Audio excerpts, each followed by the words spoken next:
Hey everybody, it's Jeff Ellenwood here with the South Carolina Canine Academy, dedicated to helping you transform your dog into a calm, controlled companion that listens to you. And today I want to talk about therapy dog training, one of the services I offer here at the South Carolina Canine Academy. A lot of people have questions about it.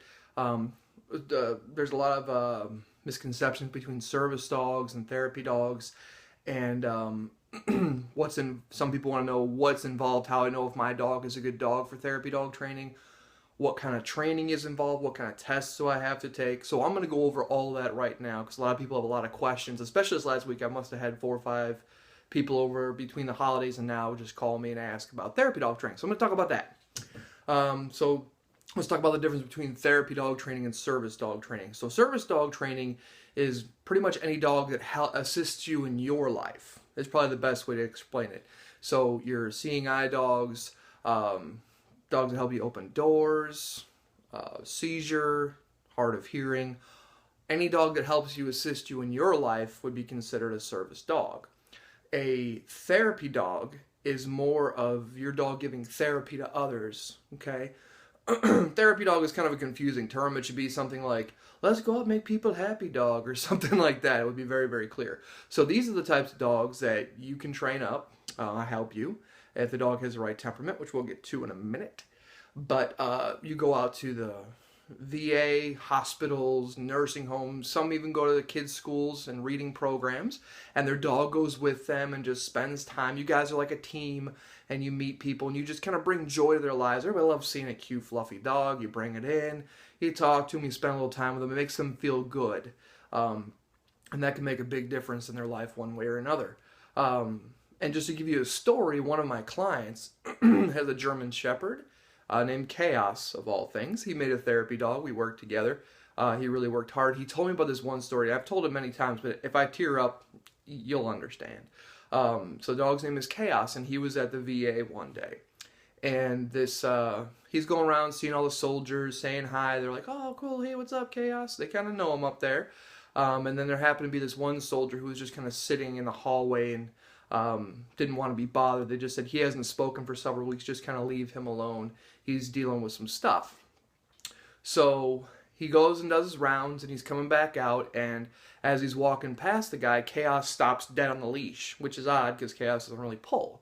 So he stopped dead, and the dog just started sniffing him and came over to the guy, and all of a sudden the guy looked up at the dog and started crying and grabbed the dog and started hugging it. What it was is this guy, the dog, Chaos, looked a lot like the dog that one of his fellow soldiers, one of his great friends in his platoon, had. And his friend had died over there. So he had that connection and saw Chaos, and it got him talking. He explained what happened, and so it was a big deal.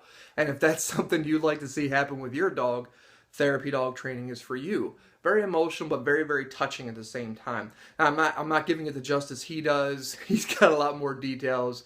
Stuart, you're an amazing guy. So now we kind of gotten over that. Let's talk about the temperament that you need to have. So temperament testing and requirements for the dog. So not all dogs can do this. I mean, sometimes we go, oh, but the dog is therapy for me. But yeah, it doesn't like other people so much. Slow to warm up.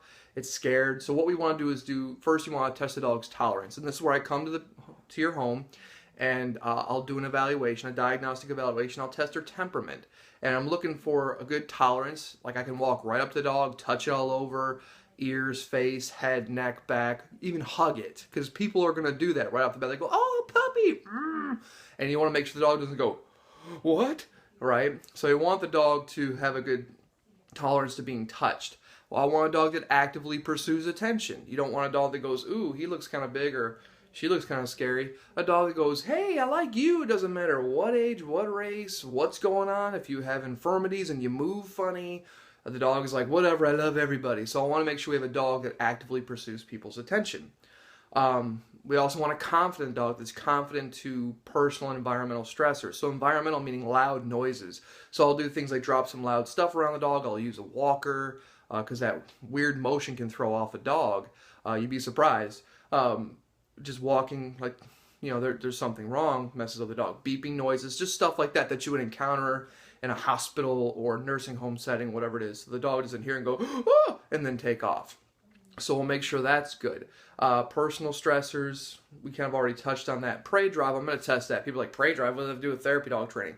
Well, what it is it'll give me an idea of some of the things to look for in the future. It doesn't mean they're going to chase down old people and bite them. That's not what that means. What it is, it just means if a dog's got a high prey drive, or if a dog that's going to take a little bit more proofing because they're easily distracted, like a leaf falls from the tree, they're like, oh, leaf, boom, and then they go and get it. So I want to make sure I can see where that's at.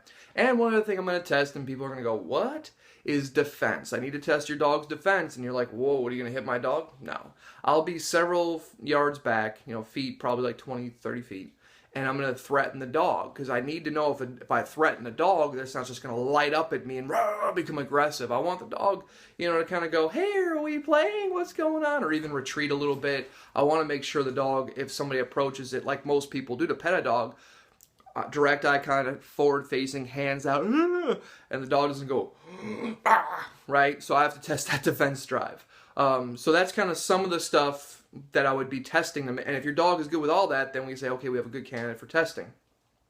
So what does the training program look like? A lot of people want to know that. Well, the first thing, the main objective here is you guys are going to be a well-oiled machine. That dog is going to become a living extension of you.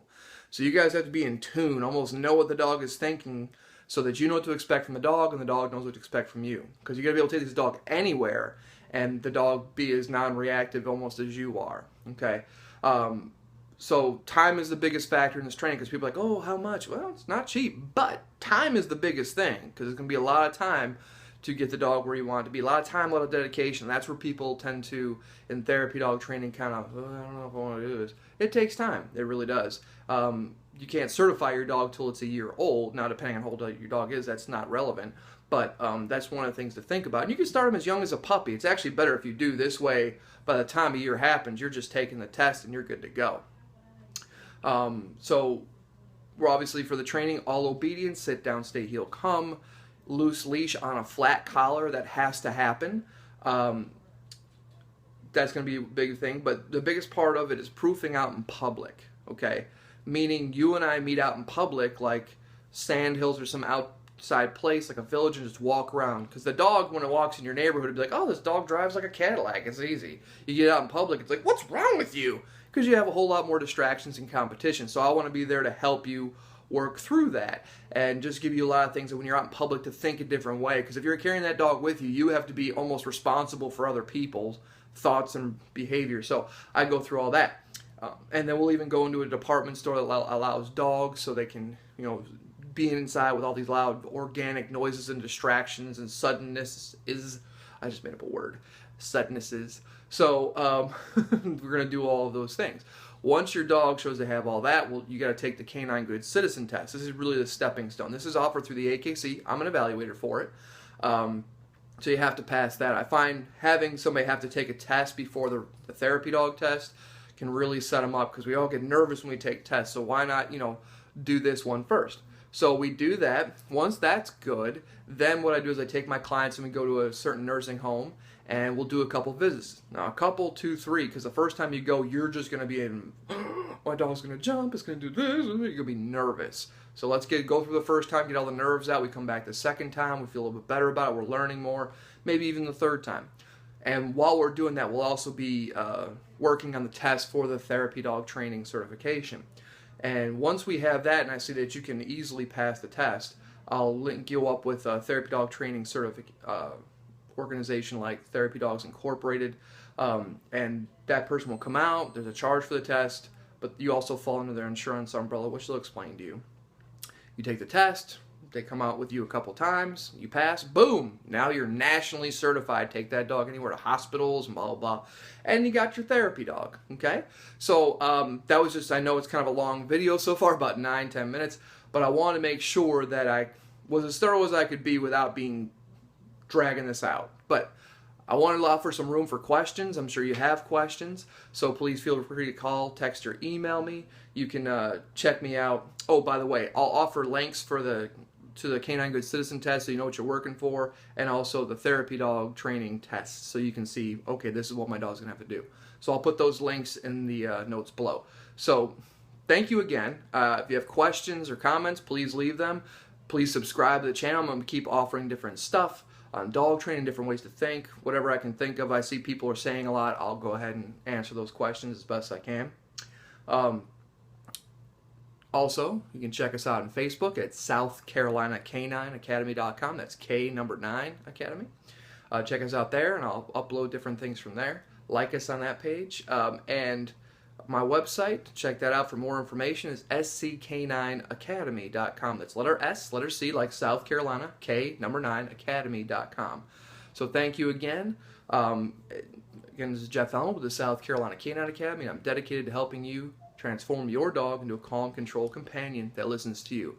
So in the meantime, be a leader, be consistent, and be patient. Thanks, guys. Have a good day.